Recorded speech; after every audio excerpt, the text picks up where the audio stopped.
Hello everyone, আজকের এই লেকচারে আমরা সাস্টেইন রিলিজ ডোজেস ফর্মের একটা ইম্পর্টেন্ট ক্যারেক্টারিস্টিক নিয়ে আলোচনা করব। অলরেডি আমরা সাস্টেইন রিলিজ ডোজেস ফর্ম সম্পর্কে অনেক কিছু জেনেছি। এখন আমরা জানবো যে যদি আমাদের সাস্টেইন রিলিজ ডোজেস ফর্ম অর্থাৎ এই এসআরডিএফ এর রিলিজ রেটটা, এই যে আমাদের এসআরডিএফ রয়েছে, এর রিলিজ রেট যদি জিরো অর্ডারের হয়, জিরো অর্ডার রিলিজ রেট যদি হয়, সেই ক্ষেত্রে আমাদের মেইনটেনেন্স ডোজটা কত হবে, অর্থাৎ এমন একটা ডোজ যেটা কিনা সবসময় আমাদের ব্লাডে থাকবে, অর্থাৎ যে সময় ধরে থ্রু আউট দ্য টাইম আমরা আমাদের ইফেক্টটা পেতে চাই, ওই সম্পূর্ণ সময় জুড়েই আমরা একটা ডোজ মেনটেন করব আমাদের ব্লাডে, যাকে আমরা বলি মেইনটেনেন্স ডোজ। সেই ক্ষেত্রে এই মেইনটেনেন্স ডোজটা কত হবে সেটাই আমরা বের করতে চাচ্ছি। তো ফর জিরো অর্ডার আমরা জানি কি এসআরডিএফ এর ক্ষেত্রে যতটুকু রিলিজ হবে ঠিক ততটুকুই সাথে সাথে অ্যাবজর্ব হয়ে যাবে। সুতরাং আমরা বলতেই পারবো কি যে আমাদের রিলিজ রেট সমান কি হবে অ্যাবজর্পশন রেট, তাই কিনা? অর্থাৎ যতটুকু রিলিজ হবে ঠিক ততটুকুই অ্যাবজর্ব হয়ে যাবে, অ্যাবজর্পশনটা রেট লিমিটিং স্টেপ হবে না। সুতরাং অ্যাবজর্পশনটাকে কিন্তু আমরা কি করতে পারি, এটাকে আমরা বাদ দিতে পারি। এখন এসআরডিএফ রাখার জন্য যতটুকু ঢুকবে ততটুকুই বডি থেকে বের হয়ে যাবে, সেই হিসেবে একটা ডোজ মেইনটেইনড থাকবে আমাদের ব্লাডে একটা লং টাইম ধরে। তো আমরা বলতেছি কি যে হারে আমাদের ব্লাডে ঢুকবে সেই হারেই বের হয়ে যাবে, এটাই হচ্ছে এসআরডিএফ এর প্রাথমিক ধারণা। তো যদি জিরো অর্ডার হয় রিলিজ রেটটা, তাহলে আমরা জানি কি রেট কনস্ট্যান্ট ইনটু আমাদের যে ড্রাগের amount to the power zero. To the power zero মানে হচ্ছে 1, দ্যাট মিনস আমাদের যে রিলিজ রেট কনস্ট্যান্ট এটা সমান কি হবে আউট, অর্থাৎ এলিমিনেশন রেট। এলিমিনেশন রেট কি হবে, এলিমিনেশন রেট কনস্ট্যান্ট ইনটু আমাদের ব্লাডে যতটুকু ড্রাগ কনসেন্ট্রেশন উপস্থিত আছে সেটা। তো আমরা যদি খেয়াল করি যে এই ক্ষেত্রে ড্রাগ কনসেন্ট্রেশনটা আসলে কি, আমরা জানি প্লাজমা ড্রাগ কনসেন্ট্রেশন সমান যতটুকু ড্রাগ রয়েছে ডিভাইডেড বাই যতটুকু আয়তনের মধ্যে রয়েছে, ভলিউম অফ ডিস্ট্রিবিউশন। তাহলে ডি সমান আমরা লিখতে পারবো কি সিপি ইন্টু ভিডি। তাহলে আমরা লিখে দিলাম সিপি ইন্টু ভিডি। সেই হিসেবে আমরা দেখতে পাচ্ছি যে জিরো অর্ডার রিলিজ রেট কে সমান এলিমিনেশন রেট কনস্ট্যান্ট কে ই ইন্টু সিপি ইন্টু ভিডি। আচ্ছা, এখন আমাদের যেটা দরকার সেটা হচ্ছে মেইনটেনেন্স ডোজটা হিসাব করা দরকার। তো আমরা হিসেব করি যে আমাদের এই সময় জুড়ে আমরা ধরে নিচ্ছি যে আধা ঘন্টা সময় জুড়ে আমাদের ব্লাডে ঠিক এই পরিমাণ ডিএম পরিমাণে ড্রাগ থাকবে। তো মেইনটেনেন্স ডোজ ডিএম সমান কে আর ইন্টু টি।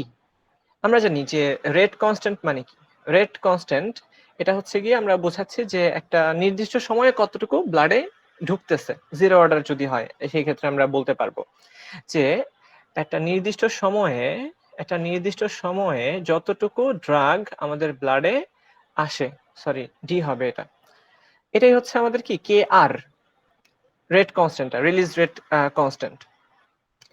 আচ্ছা, ইনটু টি, যখন আমরা টি করে দিব সময়টাকে গুণ করে দিব, অর্থাৎ আধা ঘন্টা ধরে যে পরিমাণে ড্রাগ আমাদের ব্লাডে থাকবে সেটাকে আমরা বলতেছি মেইনটেনেন্স ডোজ ডিএম সমান কে আর ইনটু টি।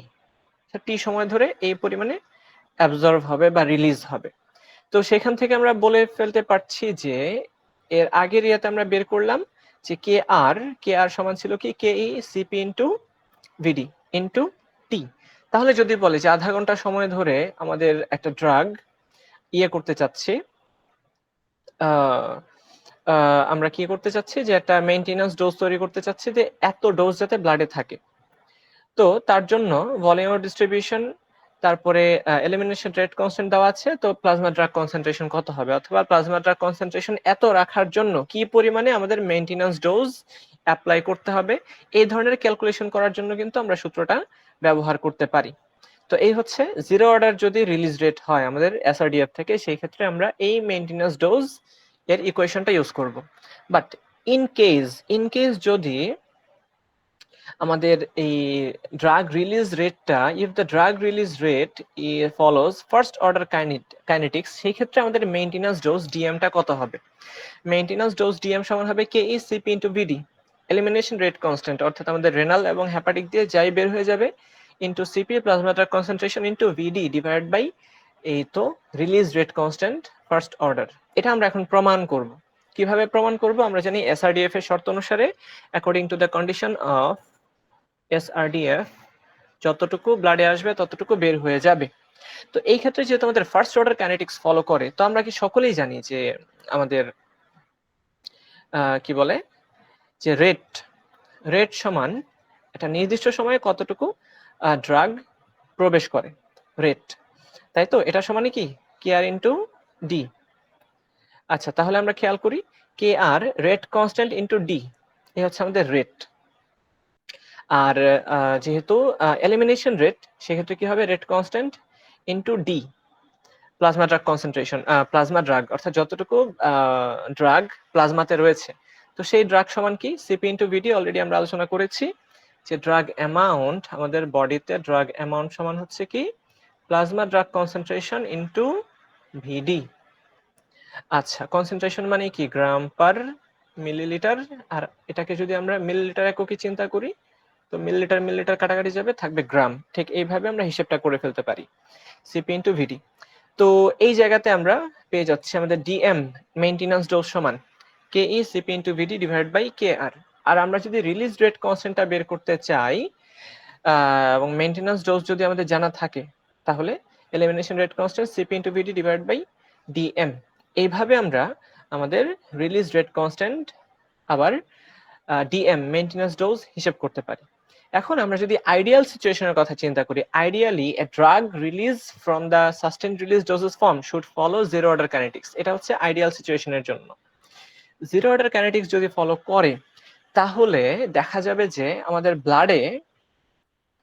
ব্লাডে ঠিক কনস্ট্যান্ট প্লাজমা ড্রাগ কনসেন্ট্রেশন আমরা পাবো যদি জিরো অর্ডারের হয়। অর্থাৎ জিরো অর্ডার যেহেতু ড্রাগের অ্যামাউন্টের উপর ডিপেন্ড করতেছে না, প্রত্যেকটা মুহূর্তে সমান মানে ড্রাগ রিলিজ হচ্ছে, তো দেখা যাবে কি যে একদম প্রতি মুহূর্তেই আধা ঘন্টা 1 ঘন্টা যে সময় ধরে আমরা চেষ্টা করতেছি, বা 5 ঘন্টা, 1 দিন 2 দিন, সমস্ত সময় জুড়ে একদম কনস্ট্যান্ট প্লাজমা ড্রাগ কনসেন্ট্রেশন থাকবে, এবং এটা আমাদের জন্য আইডিয়াল একটা সিচুয়েশন। আমরা প্রলংড অ্যাকশন পাচ্ছি, because zero order release does not change over time, সময়ের সাথে এটা চেঞ্জ হয় না।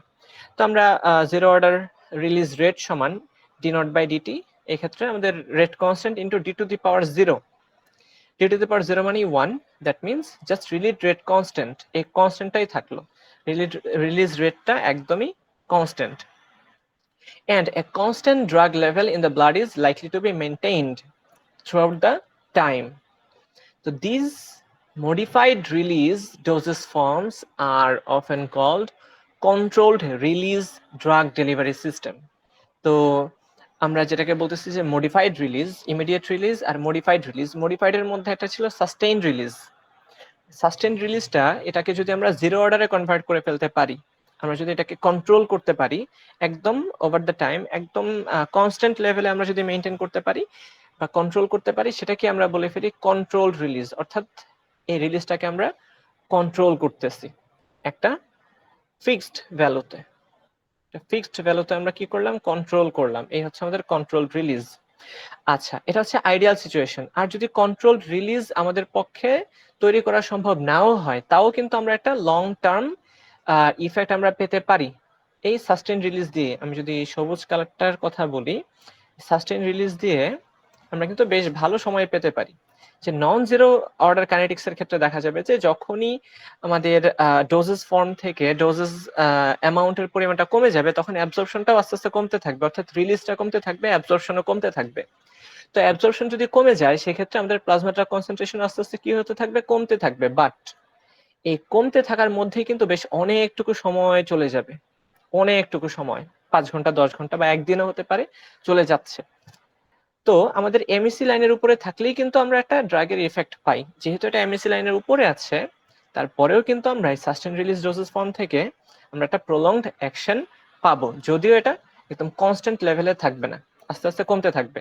তো অবভিয়াসলি যদি কন্ট্রোল রিলিজ হতো, তাহলে আরো বেশি আমরা টাইম পেতাম, বাট সাস্টেইন রিলিজেও বেশ অনেকটুকু টাইম পাওয়া যায়। তো এই হচ্ছে আমাদের সামারি, যে যদি আমরা একদম পারফেক্ট জিরো অর্ডার একটা কাইনেটিক্স রিলিজ প্রোফাইল তৈরি করতে পারতাম এসআরডিএফ থেকে, সেক্ষেত্রে আমরা একটা কন্ট্রোলড রিলিজ অফ প্যাটার্ন পেতাম।